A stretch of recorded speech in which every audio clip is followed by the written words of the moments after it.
Do you want to do the intro?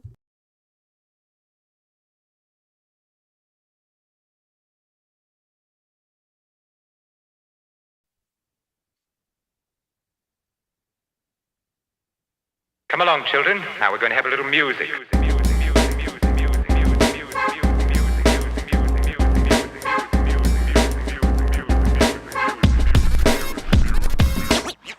What's up? What's up? First Cut Gang. We are back. We are back. We are back. Let's take us out. There we go. Boom. Look at that. Oh, there we go. Okay, now we're cooking. All right. Yes. Yes, we are up. We're cracking lacking. Hopefully people can see us. Let me know in the chat if you can see us, you can hear us. Make sure we're all good. This is the old L3. Let me just put that new one in. Hey everybody, how's it going? Welcome to First Cut Live. Sorry, my bad. I had overslept significantly from the original time we were supposed to go live. What's good, y'all? That's my fault. That's my fault. But we're here with Sabrina Hello. Ramirez. We are getting ready to break down the 2025 Oscars. You know what I'm saying? The Oscars was last night. Yeah, it was a fun time. It was a fun ride. Great show, great presentation. What were your thoughts?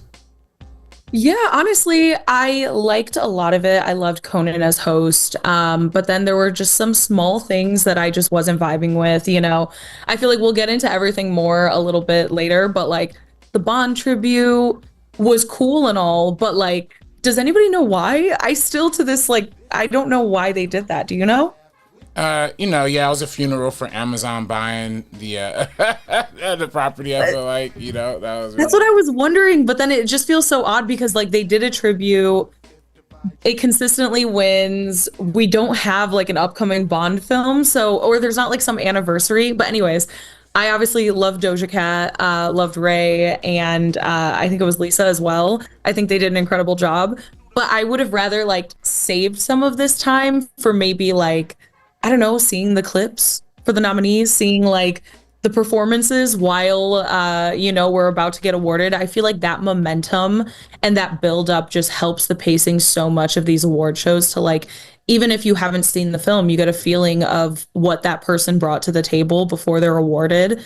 And I just think I would have liked to see a lot more of that throughout the ceremony, if that makes sense. But overall, enjoyable, some surprises. Not all of it was a surprise. But it's kind of a very fitting end to a chaotic award season, I guess. Like that's like the best way to put it. Yeah, no, it's been a lot. That it's been a lot. It's been like the real life conclave we've been witnessing in real life. Yeah. Just the plot twist and surprise that of the award season. We haven't really seen that in a long time. I'm kind of here for that. I love I did love a lot of the presentation. It's funny they said they would be bringing back the clips for like the actor categories. I didn't know they literally meant like best actor and best actress. Like they could have did that Yeah. for supporting actor and actress as well too. Really for a lot of them. Now I do love how they brought back the clips for like the screenplay categories, the editing categories. Or I Yes. don't know if they did clips for the editing and the cinematography, but I really like the way that they teed up those ones with like big stars, big presenters to kind of get the crowd a little bit more interested. Like, oh shoot, this is how people really did it.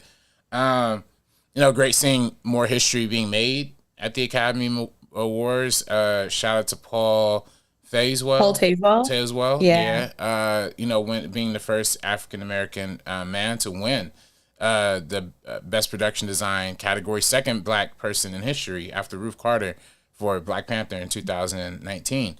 So or 2018. So yeah, that was great seeing that as well. Like I was already rooting for Wicked, but I had no idea that it was a brother behind that. That was great. That was great. Yeah, and he absolutely crushed it. I mean, such a deserved win. The craft he put into that. And I thought that one was really funny. I loved like his like Bowen Yang introducing him before he gets that award and kind of like doing those little speeches and sentiments of like, you're so incredible, this, and that. But honestly, I think I would have liked to just see clips. I know there was a lot of things they released as far as like Wicked goes and a lot of these other ones throughout their campaigns. They released like from like the sketches, bringing it all together, all these different pieces that highlighted that. I honestly would have liked to see some of that a little bit more, especially when it comes to like the Nosferatu of it all, instead of having, a member of the cast sit up there and like gush about them because like yes, absolutely, that's why they're here, that's why they're nominated. I do think it's sweet, but I would have liked to see more of a highlight on each individual person and like their craft versus an actor talking about it. Yeah. I don't know about that. Yeah. No, I feel you on that. I mean, I think that's the biggest, that's been the biggest knock on the Academy for the past few years, like the Yeah. fact that they kind of moved away from clips, they kind of did that. It kind of all spoke to, I feel like a culture of them kind of moving away from the celebration of movies for a long time. Yeah. At least this one was like, okay, they're not all the way there yet, but they kind of getting back in like the right direction in terms of putting some clips in there and then some other stuff. You talked about the bomb performances. I gotta say, my favorite performance of the night. Oh Jesus, I just had it queued up here too. Hold up, I was gonna make an epic moment, but I gotta show some love to when Cynthia hit that big note at the end. Okay, hold up, it's coming, y'all. Okay, it's my bad. I had the time wrong. But this moment was like, that was a great way to open the show. You know what I'm saying? Absolutely. With that performance, really just like sent chills to everybody. I don't know if you're at an Oscar party or with friends, but yeah, that was like a good way to just like set the mood. So. Oh, I cried. Yeah. I absolutely cried. I cannot, after everything, I cannot see Ariana Grande and Cynthia Erivo and just like not cry. And just, yeah, oh my God, every time she sings, it's so effortless. I don't even know how she does what she does. I am endlessly in awe of her. I think I have chills thinking about it right now. It's such an insane way to open the show. Definitely capitalizing on how much people love Wicked and how incredible these two women are. But then, because we can't highlight that in like original song because these all obviously stem from the musical. So at least having an outlet for us to just like celebrate it at the top of the show, I think was super, super impactful. So yeah, love that one as well. Yeah, no, it was great. It was great. That was, I mean, I know some people were like, is this the Oscars? Is this the Tonys? Kind of saying that kind of stuff. I mean, literally a freaking movie. See, that's the stuff that I don't understand. I understand if they brought out like Idina Menzel and like Kristen Chenoweth, it'd be like, okay, maybe we're leaning a little bit into the theater kid of it all. And I can say that because I was a theater kid. But I think this is one of the biggest movies of the year. This is one of the biggest blockbusters of the year. This is putting butts into seats. And then we have part 2 coming. So I'm like, why would we not start it out on just like such a thoughtful, impactful, just very emotionally driven moment, especially with someone like Cynthia Erivo, who's already been nominated today. Oh, and we have Joseph Weeks in the chat saying that he just watched Anora today, finally. Oh, what wow. a time. Yeah, no, good time. It's funny, it's funny. This weekend, right before the Oscars was airing, I had asked my lady, my girlfriend, like, if we wanted to watch something at the theaters, and we were kind of going back and forth between like Love Hurts, really random choices, but like Love Hurts and Anora, and then it was like, she was like, okay, is like Anora funny, and the only way I could describe it is like it's like 80% funny, but then 20% indie movie. So take that for what it's worth, It's gonna make you laugh, but it's also gonna be like you're gonna be sitting at the end of it like question mark, So that's kind of like the whole vibe I get with Anora. That's the whole. I watched it, I liked it, but at the same time, I don't really know how I can be like, oh yeah, this is a movie that everybody can enjoy. I don't know if it's a movie necessarily for everybody, but it's good and it's deep. So yeah. Interesting, because I kind of feel like out of everything, if I had to recommend one, I use my aunt as a litmus test all the time. So like I recommended A Real Pain to her. She hated it. Oh, really? Didn't think she was gonna hate it, but she did. She liked Sing Sing, so she loves kind of that stuff. I do think she would like Anora. I think she would hate Amelia Perez. Like honestly, out of the list, I feel like Anora is one of the go-tos for me that feels like semi-palatable. I know obviously the pacing is a little bit off in certain areas, so for people that aren't used to those like indies that feel that way, I feel like that could be a little bit jarring. But yeah, I mean, Anora is a good win. I want to say it wouldn't be my choice. It wasn't anywhere even near like my top 10, I don't think. Like maybe like number 12. So it's like close, but it's just not there for me. I would have loved to see something like I saw the TV Glow maybe in consideration. I know that's such a long shot.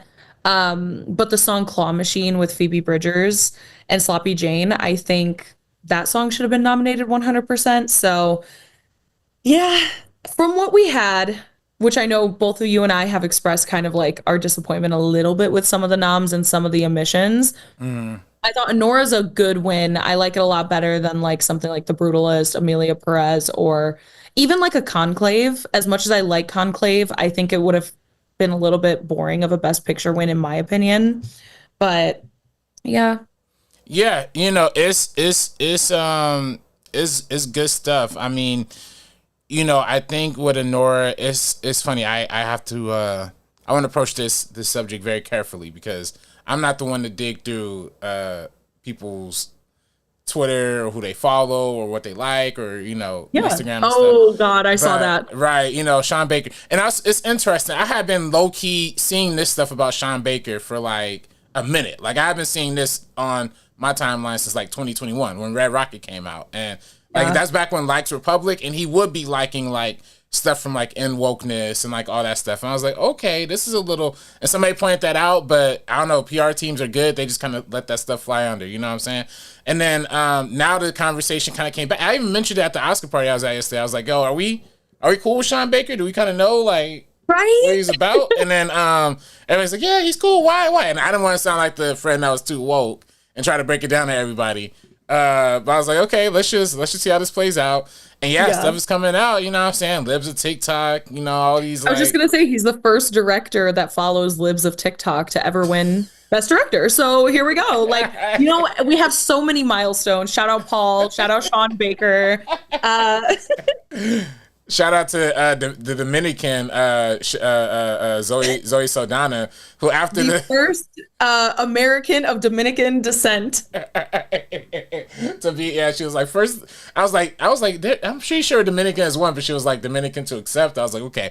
And then the thing it made it funny because after the press tour, Zoe Saldana was like, yeah, I don't give a F about Mexicans. What the heck? Like, she let the mask rip off right after. Okay, we came out of the gate swinging with this. I hate that so much. I have been putting up with her nominations and her wins and stuff like that throughout this entire time because I'm like, you know what? She has been in so many incredible films throughout her career. She's never really gotten her flowers in this way. But after all the Mexico conversation, the fact that none of the talent has even spoken about they haven't even uttered the word trans on stage accepting an award. So like no love for Mexico, completely disregarding it. No love for the trans community at all, which obviously both of these communities have not embraced the film for the most part. Obviously don't want to speak for every single person in those communities. But then to not acknowledge why your film kind of was pushed over the edge again on the backs of like a Mexican story and then also a trans story at the same time. But then you're just, it feels very weird. And I hated her response to that. Like, oh, we can sit down and have a conversation, but feminist, this story is actually not about Mexico. It's about 4 women. I'm like, what? Okay, come on. Like, let's be so for real here. Sure, the story's not about Mexico, but Mexico is the backdrop, and a backdrop is so important to a story. It's integral to this story. So to write off Mexico and Mexicans like that is a little bit insane, especially to a Mexican journalist. Whatever. Yeah, no, it's like it's ups and downs. I was like halfway happy for Zoe Saldana when she won, and then the second her speech started, I saw all the Nina Simone memes just start pouring on the timeline. Like literally everybody just started putting the one word of her in the blackface, just like giving that hard frown. I'm like, oh god, like I don't know how we feeling about. That might be the one category that everybody was like unanimously ready to pounce on. So yeah, everybody had it saved in the drafts. Right. Gonna win. It's crazy, and now it does like make me miss a world where like Ariana Grande could have won. And again, even we talked about it, but like Isabella Rossellini's barely in Conclave, but I think she did a phenomenal job. And honestly, fine, give her one of those career Oscars at that point over like a Zoe Saldana, whatever. Also, shout out to Isabella Rossellini for wearing Blue Velvet because of David Lynch's Blue Velvet Right, and she was her in role in that. that film. Yeah. Yeah, yeah. So that when I saw that and it cut to her and Laura Dern was sitting right next to her, I shed a little tear. They should have done a bigger tribute for David Lynch, in my opinion. Yeah, they should have did a better tribute. The whole in memoriam was crazy. Like the music they was playing was that Yeah. hardcore, heavy, scary. Goddamn. I know. Like it was an homage to a Real Pain because that they used that music in a Real Pain as well. So I kind of was like, okay, they trying to pay homage to a Real Pain.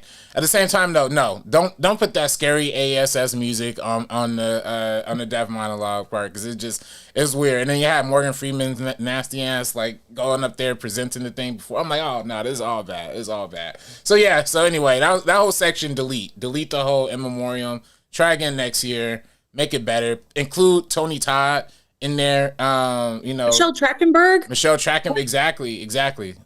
What the hell? Like, yeah, I know you're never gonna win. I again do not envy having to be the person that like programs the in memoriam each time. Because there's always gonna be people left off. But Tony Todd and Michelle Trachtenberg are such I egregious omissions in my opinion. And then same thing with like David Lynch. We saw a few of his films. I think he had like maybe 10 seconds of like screen time. But this is somebody that did not even get appreciation in life. And then he's still not getting as much appreciation as he deserves, like even in death. I just wish they would have done a little bit something more, even having like Isabella Rossellini and Laura Dern present some award and just speak on him really quick. I think anything like that could have worked. But yeah, I mean, what was your favorite win of the entire ceremony? My favorite when well, shout out to everybody's watching live. If you're watching live, what do we have? 12 people, 13 people watching. Only 9 likes though, people. Let's get those likes up. Comment your favorite moments right now. 15 people watching. Good. That's what's up. But run those likes up. Yeah. For me, oh man, this is a bad it's a bad contradiction because Flow won Best Animated Feature, and I'm a big Flow fan. You know what I'm saying? I love Flow. And I'm very happy for it. I'm very happy that it won. And that was one of my favorite moments watching that. But unfortunately, it's not there was one person at our Oscar party who actually worked for DreamWorks and was actually like in the development stage for like the Wild Robot. So she had, she was a little bit more personally invested. And, she was like a little upset, you know what I'm saying? Like about the Wild Robot not winning. So it was like, I was like, yes, Flo, let's go, da da da. But then like, she was like kind of, she was really not feeling it, you know what I'm saying? So I was like, I kind of apologize, shout Megan, apologize Megan, you know what I'm saying? I wasn't trying to go too hard celebrating Flo, you know what I'm saying? And again, It is exciting though. it is exciting, and Wild Robot definitely is a top tier movie. Like I actually think Brutalist, fine, original score, but when they were playing the score for the Wild Robot during the original score area, I was like, yo, that actually, you're right, that should have won. Like that score actually did get me like riled up. But yeah, I love seeing Flo. I love seeing Flo get up there, get that recognition. I love the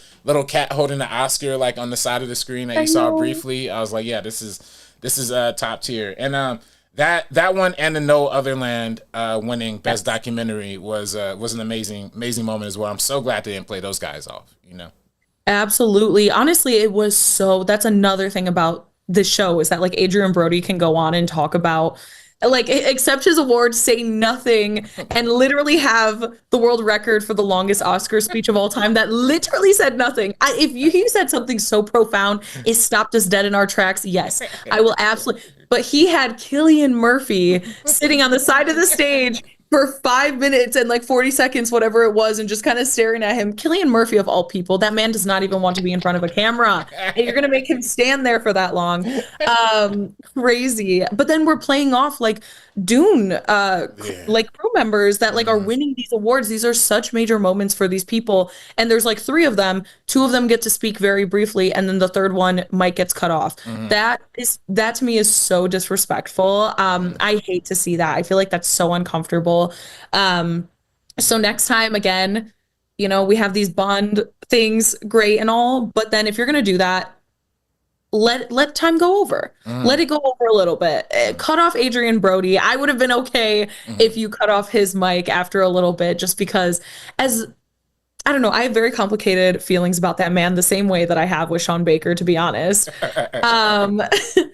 But yeah, it's overall just really interesting. My favorite was also No Other Land, and then I loved that I'm Still Here ended up winning international film. Yeah. Something like that is so important. Same thing with Flow as well. Again, with these stories and the people that are creating when it comes to No Other Land, Flow, and I'm Still Here, obviously very different stories between all these different teams, but I think it's all stories that definitely needed to be highlighted. And so I'm happy that they did. Even with something like Flow, that it's such a small team and they worked on like a free software to get everything going. And like Latvia, like shout out that whole entire team. I love that. And then No Other Land. Their speech was really, really incredible, especially the first part of it. Yeah.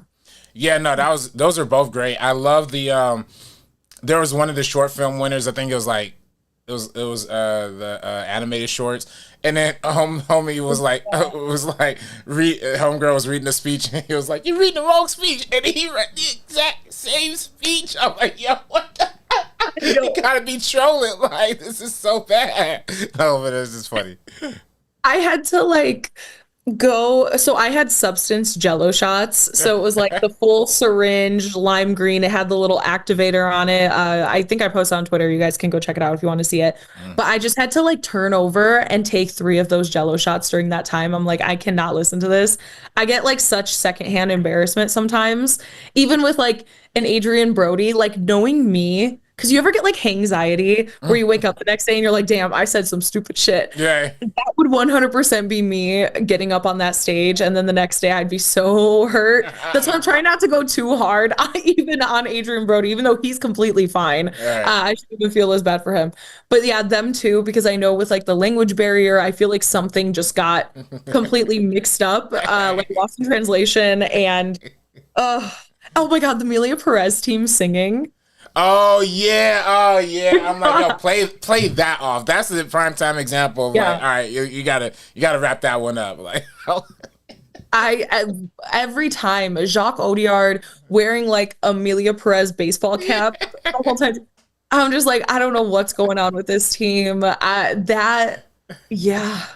nah, it was fun. It was funny stuff. I will say overall the awards were like, they were funny in a lot of ways. They were to be predictable in a lot of ways. Like the actual award winners themselves were predictable. I feel like the speeches were kind of unpredictable too, though. Like Kieran Culkin going up, being like, "Yo, baby, give me a 4th baby. Like, let's do it tonight." Like, I'm like, "Yo, Jesus!" Like, I know it was like the Emmy, same thing happened, and then he brought it back around. So it's just like an ongoing bit. I guess every award he wins, he gets another kid.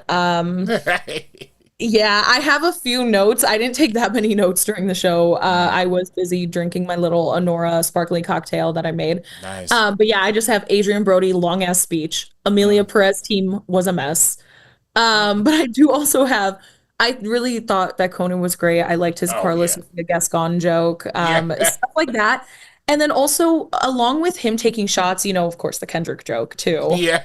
Um, with stuff like that, I think a lot of his bits and a lot of his work throughout the ceremony, I think really celebrated the films. We didn't get a lot of those like, oh gosh, wasn't this year so depressing and boring? Look at all these depressing movies and long movies. It was a lot of like, we love the movie theater, we love Yeah. movies. And so I think that positivity really helped a few of the shortcomings, none of which had to do with Conan O'Brien. I thought he was great. Yeah, no, it was great seeing that little bit that they had that was like big it's something like big stream or something like, and it was like, imagine your iPhone but there's 8,000 of them on the screen. It's like, that was really funny. How do I press play? And it's like, we do it for you. Yeah, right. Low key, that might be a way to like. I mean, I know it's jokes, but low key, you might get some Gen Alpha in there, like just who have no idea. Yeah, that was great. The monologue was great. The bits, I love that they didn't go too hard with it too. Like, I feel like Jimmy Fallon a couple years ago was just super try hard. Like, they went outside and like did a bunch of hot dogs. Like, I like when it becomes a late night show, but without all the super late night stuff. Like, it's just a simple joke of like showing the actor and then like their young version picture of them was just nice. It was just funny stuff. So yeah, all the way around, get Conan back. He actually had fun, it seemed like, and The firefighter joke was hilarious, like being like That was so good. the only person losing their house was the producers and Joker too. Like man, that yeah, that was thinking. Yeah, it was overall good show. I don't mind the winners. How's your Oscar ballot? Because you know we did our predictions here on the First Cut channel, and then I did my ballot the day of. Now I had kind of fused my predictions on here with some of the more logical ones that you had kind of explained, you know, during our thing. So my ballot actually it ended up doing pretty all right, you know. But how'd you end up performing? Yeah, I got second place. I tied last year, got second place this year because at the last moment I actually switched away from Flow to the Wild Robot. Hmm. So I would have tied with my friend again this year, if so. But yeah, I ended up getting most of everything. I missed the shorts. I really thought like Yuck was gonna win, and I forgot some of the other ones, but I missed shorts, missed animated, like I said, with Flow winning.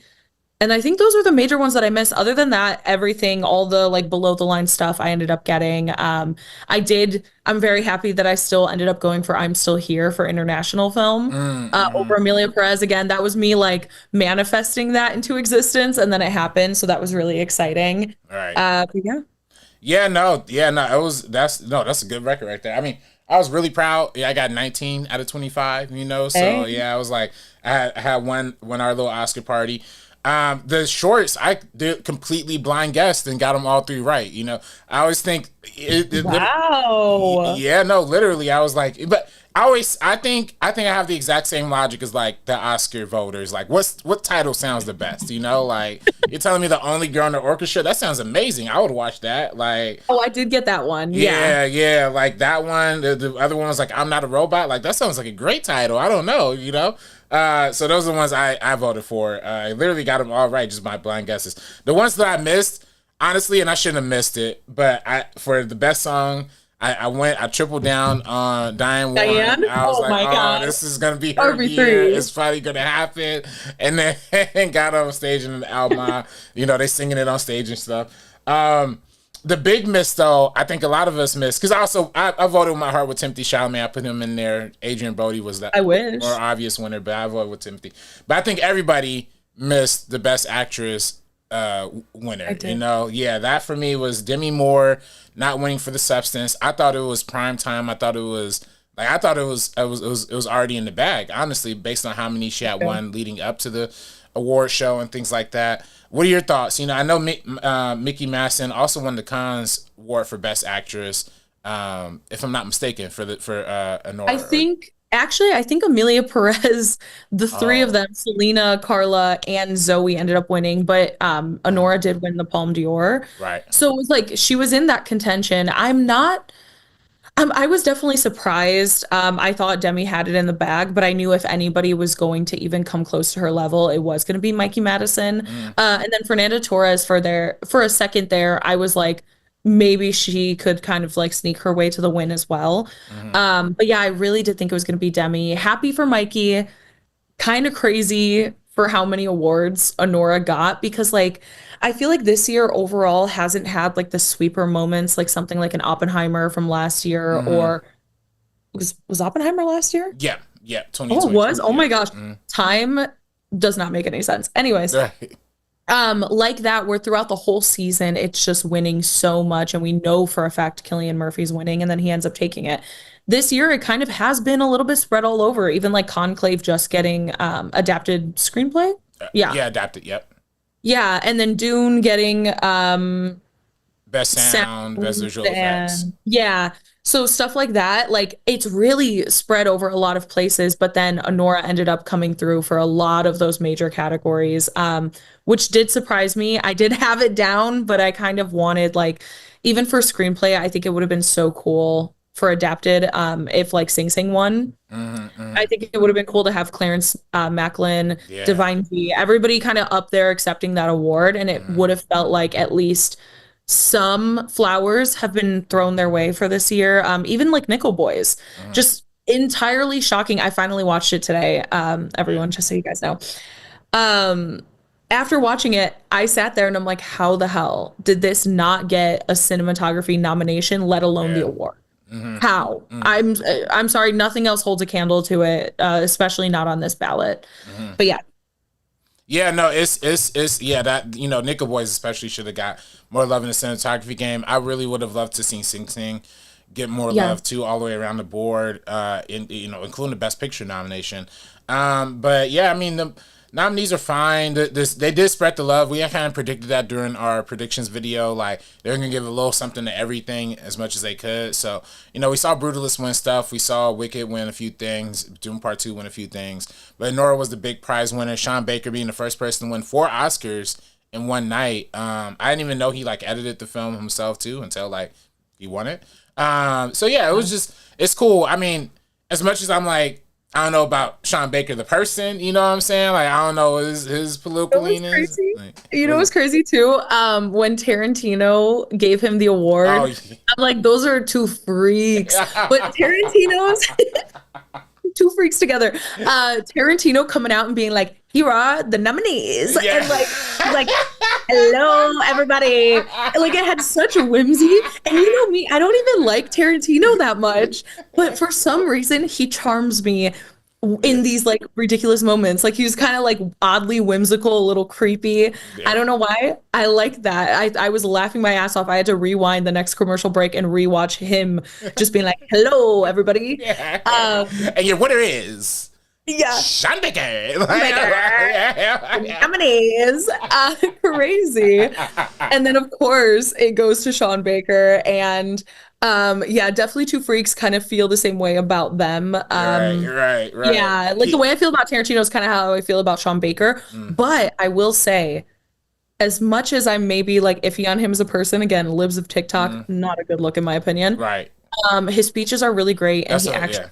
seemed like a really sweet person. And so of course him again highlighting theaters, a lot of theater conversation throughout this entire ceremony, I think is so important. I know a lot of the other awards he's accepted in the past, he's talked about the theatrical window, he's talked about indie filmmaking and how he will always be an indie filmmaker, again, taking on all these hats on his films of like editor, you know, all a director, writer, like just all of the above. So I think that's really, really cool. And that's something that should be celebrated. Kind of crazy. I don't know if like 5 to 10 years from now, if we're really going to look back on this win super fondly, as much as I like Anora. I just think, again, there was just like a lot better out there. Even in Sean Baker's filmography, like Florida Project to me is something that's like so good. But at the same time, I do like Anora, so I can't be super mad at it. Yeah, I do like Anora. I like what it represents for the culture, for what it represents for like you know, representing, you know, sex workers and you know, particularly just a movie about that's like a strip, you know, about strippers essentially. It's like so funny. Again, talked to my girlfriend about it. She was like, okay, like this or Hustlers, like, you know, what's the difference? And it's like it was like exactly like they couldn't be more juxtaposed, right? They're both comedies and they're both about strippers, but one's a studio movie and one's an indie. So it's like, you know, what do you want to get in your bag? And I appreciate the indie of it. This is definitely setting up, you know, Neon to be one of the big studios for a long time, because they won just like A24 won for Moonlight back in 2017 or 2018. How Moonlight kind of really shifted the paradigm for A24 into being like a really big contender as like a studio. I think this is gonna do that for Neon, especially after Long Legs had came out to historic opening that happened last year and now to this. So yeah, I think Neon, we're gonna see Neon for a very long time. I think we're gonna see, obviously Parasite was also Neon as well, but Neon didn't. And then Anatomy of a Fall. Anatomy of a Fall too. Yeah. I think the one thing that distinguishes this one from Parasite and from Anatomy of a Fall, because I think those are both like acquisitions, if I'm not mistaken. Yeah. I think Anora was actually self-funded not self-funded, but funded through Neon, you know, produced all through Neon. So it's like, okay, they actually shepherded a film like from beginning to end to the award show. And they do it on really low budgets. I mean, $6 million for Anora, like that was a crazy low budget, but they made it stretch. So, you know, respect to that. Yeah, even like Sean Baker was talking about how small the crew size was. Mm. And that's just kind of insane how much they were able to pull off with that. Yeah. So it's a good one, like out of everything. Obviously, this is nowhere near worst case scenario. I think to me, a lot of the other Best Picture nominees would have been a little bit worse. Would have loved to see like a Nickel Boys, especially like Ramel Ross, and it's just kind of crazy to me that they're not nominated at all. Like cinematography, Mm. I forgot who the cinematographer was, but Mm. he needed that love. So those negatives make me a little bit more soured on what we did see win, but I was excited in the moment last night, Mm. just because I was actively rooting against the Brutalist and Amelia Perez Yeah. throughout every single one. Yeah. Except for like cinematography for the Brutalist, since Nickel Boys wasn't nominated, I'm like, okay, I Mm. could do cinematography here. Score, sure, I'll do Mm. score.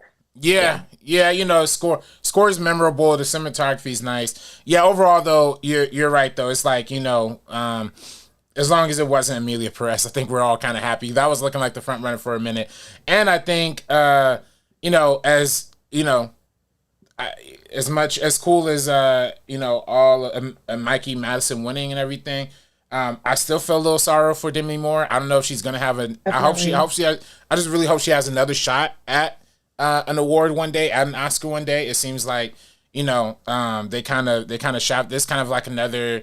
I want to say, yeah. I mean, I would say it's almost as kind of shocking as like Angela Bassett not winning for like Black Panther. You know what I'm saying? But at the same time, though, I don't know if Demi Moore has necessarily had the same career as Angela Bassett, so I don't I know. was gonna say Angela Bassett will have another shot. At least we know one day Yeah, down the line she absolutely will have another shot. like with And with Demi. Demi Moore, I hope that she is just getting scripts tossed her way, like a million right now, because people were able to see what she was able to accomplish with this film. Mm, It is very, I mean, it was such an out there choice in the first place. Like the yeah, fact that she did get a lot of those precursors and was completely one of the front runners for this at the Oscars, I think is such a good thing. It's definitely a step in the right direction because again, horror performance, it's also just like a crazy one. Like it's just absolutely bonkers. It puts that lens on the entertainment industry, on our society as a whole, mm, and just kind of like shows us all of our flaws and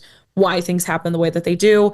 So it's a lot of like introspective things. And then at the same time, you have like a mixture of like The Shining, Carrie, like titty mm, popping out of like, just like popping out, the curling the hair. Like that is so insane. So yeah. I'm just happy that it got this recognition overall throughout the whole award season. I wish she would have gotten it, but at least because you and I have complained before about those whole like career achievement awards. Yeah, So at least, because my whole argument with those is like, just give it to the people at the time that they do the right work. right. And so for in this case, that was Mikey Madison. I Yeah, guess it's a lot better than, a decade and a half or 2 decades down the line if they give Mikey Madison an award for something else that somebody else deserved at that day. yeah. It's like the Timothy Chalamet. They refuse to give him an award. Mm, Um, even though he's turning like 29 or 30 or something like that. yeah. And they are still kind of treating him a little bit more like an ingenue, Mm, versus like now he's kind of fully come into his own, especially having Dune last year under his right. belt. I feel like that win could have been like For both. kind of like dual meaning. Yeah. Yeah, kind of like a Sebastian Stan if he won. Exactly. Yeah, and I thought that's why they were going to lean towards Timothy because of the dual thing. But he has plenty of opportunities. I know Adrian Brody was just praying that record didn't get broken, like against him. Like that would have been stupid. But I still Timothy also has a lot of opportunities. Mikey has mad opportunities, of course. Absolutely. It's great. I will say shout out to somebody else at the Oscar party, Tiffany. She made this amazing point. The Oscars, they always love the young men. They love old men and young women. You know what I'm saying? As especially winning in the leading category. So that's kind of what this one fell into. But I'm not mad at it. I'm not mad at either. I know we have to go. I just real quick want to shout out some of the chat. Joseph Weeks says, as a Michigan resident, I got to shout out Tangerine. Tangerine is an Yes, amazing film. absolutely. Yeah, that's one of the ones that really got me. That low-key really got me inspired to be like a filmmaker, especially when I was in college. Said he thought Demi's Oscar was in the bag. when it was really still back at the store. Yeah, no, true. It was still back at the store. Exactly. Uh, Chris Corcoran said Tarantino sounded like Ben Shapiro, in my opinion. No, literally. That's hilarious. Melissa Byrne, shout out Melissa Byrne. Been a minute. She said, yes, Demi was snubbed. I actually appreciated her response as she, oh yes, Demi Moore was snubbed, talking about Demi. And then Melissa was talking about the Zoe Saldana thing. I actually appreciated her response as she mentioned being open to discussions about how it hurt Mexican people. Yeah, open to discussion, but also like let's be sensitive about it and how we like approach, especially like Mexican journalists who are like trying to, like do it. And also, we don't have the opportunity because, like, technically, that Mexican journalist was bringing up that conversation with Zoe Saldana in that moment. When else would she have an opportunity to sit down and have those discussions? That's why I feel like that's such a cop out, and it just seems very disingenuous to me. I know she said she's open to do it. Fine, then do it. Schedule something this week. Have a sit down conversation with somebody. Get that interview out there, long form interview and conversation. Then, because when you just like say it like that, to me, it's never going to actually happen. I can't sit there and then have a conversation with Zoe Saldana. So yeah, feels disingenuous, but Yeah. Overall, still a really fun one. I'd love for them to bring Conan back. He gives me that like John Mulaney energy of like them actually highlighting everything, being knowledgeable about the topics, highlighting all that stuff, highlighting cinema. It's supposed to be a celebration, so we should kind of leave the negativity or self-deprecation like at the door. Yeah. Because yeah, even like making a joke about like Carlos Sofia Gascon or these other things, it's like things that he had to do. Right. So to me, it's not like negativity or like attacking people. Yeah. It's a necessary thing. Yeah. Well, that one in particular, I feel like with the Carla one, it was so necessary because of how much of a controversy it made, and because of how much she particularly tweeted about the Oscars, like calling it the Afro-Korean Film Festival or something like that. She hated the Bond segment. Yeah, she was not feeling that. That was the Afro-Korean. That was not it. By the way, shout out Lisa. Was that the one at the end, the British homegirl at the end? Oh, that's Ray. Ray, all right, Ray. Actually, shout out Ray. Ray, I was like, you gonna mess up my song. The Adele song is my favorite Bond song. She was gonna mess it up. I was gonna be mad. Nah, she smoked that. She hit that high note at the end of that too. I was like, ooh wee. Bring her over to America. She can make something, So it was those jokes were necessary. The Kendrick joke was just absolutely brilliant. I love that, and I know all the Drake fans in my life like are pissed. They're like, no, how dare they? So I'm still saying you're a Drake fan in our year of 2025. I'm so sorry. I don't know what to tell you. All respect though, like whatever floats your boat. Shout out. I just wouldn't publicly admit that, even if I was. But more power to them. They're so brave. Yeah, no, I'll salute to them. But yeah, no, it was a great show. And I want to, hopefully we can have a year where the presentation of the show aligns with the quality of the movies. So if we have another show like this that has a year that's like La La Land, Moonlight, or Barbenheimer, or another. What's a big exciting year that happened? I can't remember. Parasite, honestly, was such a big, Parasite, I forgot about that. Yeah, we were together. We watched it together at the ArcLight. Yeah. Yeah, that was a moment when Parasite won. Everybody was hyped. So another big year like that, where everybody is just in unison, or even not in unison, but there's one or two like really, really great films that we could all get behind, and give me that. And hopefully this year Wicked Part 2 might be up there. There's a lot of great movies that are coming out 2025, so I'm looking forward to seeing what's happening this year. Definitely. I know like award season starts soon, essentially. Like I know the actual award season has ended, but the conversation never ends because I feel like, within the next few months when we have all the major film festivals that are about to like happen and debut a lot of these films, that's when we get these conversations going. So I'm super excited to see reactions coming out of those festivals and kind of like what to expect for this year. Shout out Josh O'Connor and Paul Mescal for The History of Sound. I think that's coming out sometime this year. I know it just got acquired by Mubi. I need to see that damn movie. I need both of them to be nominated. Josh O'Connor deserved for challengers. I miss challengers too. This whole ceremony, we needed more challengers. Yeah, we like that was severely missing. If they had like a little tennis set, like they had Deadpool come up for some reason. Like, why was Deadpool there? We don't need Deadpool. Make a nice challenger joke instead of shouting out this stupid dancing dude. Like yeah. But anyway, those are I don't know if you have any other thoughts on the Oscars, Sabrina.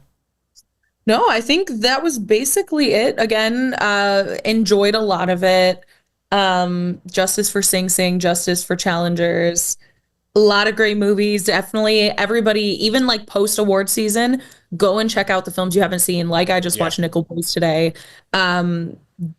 These ceremonies are here to uplift a lot of these films. A lot of these wouldn't be in the conversations that they are in and as widely known without these. So that's the whole point, and that's kind of my takeaway with everything. So I'm going to make sure I'm trying to watch No Other Land as soon as I possibly can. I saw for people in the UK, it's streaming on Channel 4 on the website. I tried to do a VPN and get access to it, and they caught my ass. They got me, so I couldn't watch it today. But yeah, so just watch everything, form your own opinions. Let me know what you think. Let us know what you think in the comments below about what you feel about the ceremony overall, and just even 2024 in film, because we can still shout out our favorites. Yeah, no, indeed. Like, there's a lot of, we're gonna hopefully maybe do a top 10 video 2024. I don't know if the ball's too late on that, but maybe, I know we will do it. Yeah, maybe we got to. And then just for like you said, Sabrina, watch the movies at home. For people who are really just on streaming, or you want to prioritize streaming, Wicked actually drops on streaming March 21st. So if you're looking for Wicked, March 21st. If you're looking for Real Pain, that's already on Hulu. If you're looking for Conclave, that's already on Hulu. And then Mubi has The Substance, so that's on there too. And then the Flow is already on Max, and Sing Sing is coming on Max March 21st. So there's you can pretty much access a lot of these things if you just carefully, strategically plan out your 30-day free trials. You can watch a lot of these movies. So definitely keep on the lookout for that. Last comment, Cinema Gorilla said Conan killed it. This is his neighborhood. And yes, Challenger Snubs. Yep, you're right, Cinema Gorilla. Absolutely. Yep. With all that being said, y'all, thanks for watching our Oscar recap video. Again, my fault. We started about 30 minutes late. I had overslept completely, so that's on me. Sorry. And Sabrina's in the dark. So anyway, hey, that's fine. Actually, I kind of like, you know what? It works for the time being. Right, there you go. It was like when they showed the nominees. Cinematography, baby. Right. When they showed the nominees, and it's the one spotlight on them. Like, that's what it's looking like right now. Anyway, you can follow me on Twitter and Instagram at DirectorRB3. Sabrina, where can people follow you? You can follow me on Twitter and TikTok at Sabrina on Film, and then Instagram at Sabrina.onfilm. Yeah, and you can follow us here on First Cut at First Cut TMO on all social media. And if you're not subscribed to the channel already, subscribe. Please subscribe. We can use your love and support here on the channel. So for the First Cut game, I'm RB3. I'm Sabrina. And we're peacing out, y'all. Peace.